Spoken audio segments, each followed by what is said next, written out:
The newest edition of Ask Euge. All right. I decided to make it more complicated. I just like doing it in the car better, so we're doing it in the car. Like, why don't we do it in the road? Okay, I think this is 6, AE6, Ask Euge 6. Anyway, hi, Eugene. Great show today. I'm getting right into it. No pause for reflection here. Great show today with the recent death of Ross the Boss. Was wondering if you had any stories about seeing the Dictators in New York City when they were starting out. Always dug them and thought Ross was a great player. Danzig stole a riff from Minnesota Strip for Twist of Cain. Thanks for the shows. And he signs his name, so I guess he wants me to read it. Tavis in Pittsburgh. All right, and so I was never into Dictators. It had some Dick Manitoba. I liked the idea, and but it seemed to me to be they existed in this interregnum between like hard rock and the birth of punk, and they didn't seem. I got the name. They didn't seem to me to be sufficiently. They didn't pass my smell test for being sufficiently punk, if you can imagine, right? But that because of the Euro bias at the time. I was about the Ramones, the Sex Pistols. That's it. The other bands at the time, I remember Dictators, Von Lamo, Shrapnel. A lot of these guys, they weren't. My perception, because I believe the press, was that they were copying the Brits instead of the fact that it was born in Detroit and all that stuff. So I was never a Dictators fan. I have zero stories about the Dictators. Never endeavored to see them. Do I regret it? Yes, I do.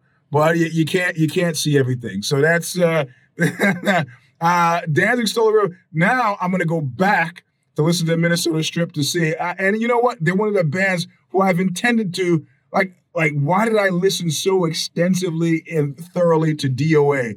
I like Joey Shithead. I like those guys. I played with them. But, the 18,000th time he did, fucked up Ronnie, I think was probably enough for me. But I don't know. You miss things.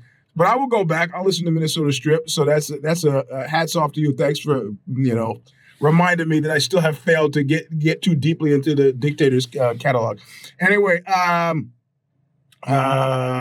hasn't the term 86'd always referred to being ejected, barred, or refused service, usually from a restaurant, bar, or club? How often in your early punk rock days were you 86'd? I think I was 86'd at least 2 or 3 times. And one of those times was accompanied by a beating, which I believe I talked about in the memoir. And it was interesting. The guy thought he was fast, but he kept a haymaker. I ducked. It was supposed to hit me in the eye. I ducked, and it ended up hitting me right here above the eyebrow. And the hard part of my head, which I imagine hurt him more than it hurt me. But it was funny. For a few days after that, I had 1, 2, 3, 4, the knuckles, the imprint of his knuckles on my head. But I always kind of had a sense of humor about getting kicked out. So by the time it got down to like me being thrown down those marble stairs at what now is called Webster Hall, used to be the Ritz, I had sufficiently amused the guy, or I had gentled up the interaction. Like, when I was a bouncer, I remember, guys were like, there's a good time to hold it and a good time to fold it, and, if I got you fighting at that point, a good sense of humor will get you pretty far, and which I kind of sort of on a certain level, subconscious level, understood from my days. Now this parking lot is getting packed. I might get blocked in here. Anyway, okay.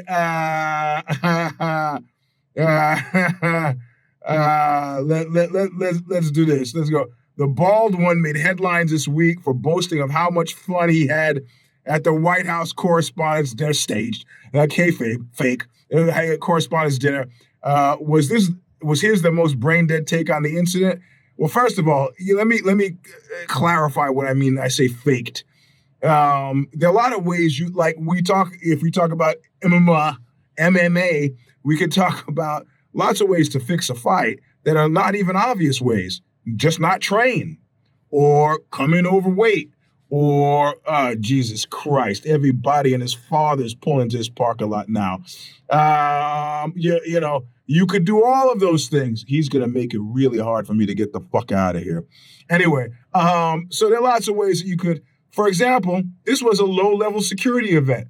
How are you going to do that with a guy as hated as the presidential maniac? How are you going to do a low security event, especially when it was in enemy territory like we could healthily assume the Correspondents Dinner probably would be? I mean, the most you expect is maybe the guy's going to get his feelings hurt, but you have to know there were already shots taken at a president at this hotel. Why would you ever, at this point in his career, think that he needs a low security event? Unbeknownst to me, there were 11 tries on Obama. Did not know that. But you didn't know it because they had highest security level, and those guys are invisible. Just like the woman from L'Oreal, when I told you about her security squad. If you followed her down the street for any length of time, you would notice the same postman, the same woman carrying a baby, fake baby, and the same old guy shuffling behind her wherever she went. That was her disguised security detail. It sounds crazy when I talk about it, but it happened.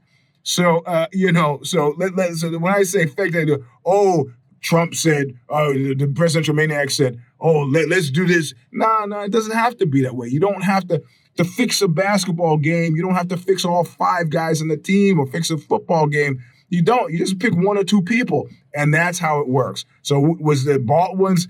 The bald one he used to be praised for this event because what he did, his stupid ass take, just added fuel to the fire. 70%, this is a Fox News poll, 70% of Republicans believe it was staged. The 30%, guys like Marty G, of course, don't believe. Marty G was on me we have a little, group chat thing. It was like, you're either brain dead or you're involved in disinformation to believe that him and this cop guy that we're friends with are all like, it doesn't take much. These are the same people who believe that Hitler, take a drink, killed himself in the bunker, that people landed on the moon, and that those are my big ones. So what are you going to expect? What are you going to? I mean, these. You want to know who the 30%? In one case, 27%. One poll, 27% of Americans favor the presidential maniac. So now there's a guy lurking behind the car. Well, I can't. I pulled into a deserted parking lot thinking I'd get a minute of peace. Apparently not. Apparently not that deserted. Look, the guys. What the fuck? So anyway, was he the most brain dead? I think in a lot of ways he deserves praise for that because he just ripped the cover off of, that's great, man. This was woohoo, party time, dumbass. But they were all, you can't, even if you're a supporter, even if you're a member, that 27% can't say that the way things are going now in America is how you envision that they would be. That this is the best of all possible worlds where America's a shining mountain on the hill, a shining house on the hill, any of that stuff. You can't tell me you honestly believe that this is as it was intended to be. You can't tell me that. I don't believe it. There's chaos everywhere he looks. There's shit on everything he touches. I think it's a major, at best, I'd like a president that you can ignore. But, hey, I don't live there anymore, so what do I know? Anyway, that's about a little bit overtime. I try to do these things quickly because these are quick takes. Watch the show on Sunday. I don't know what the Substack is going to be about yet. I promised on the show it'd be something sexy, but I can't guarantee that. Anyway, I got to get out of here before I get trapped in this parking lot. I don't have a special, hey, how about this? You guys come up for how I end the show, and I'll end it that way. Otherwise, so long, I'll see you later. Bye.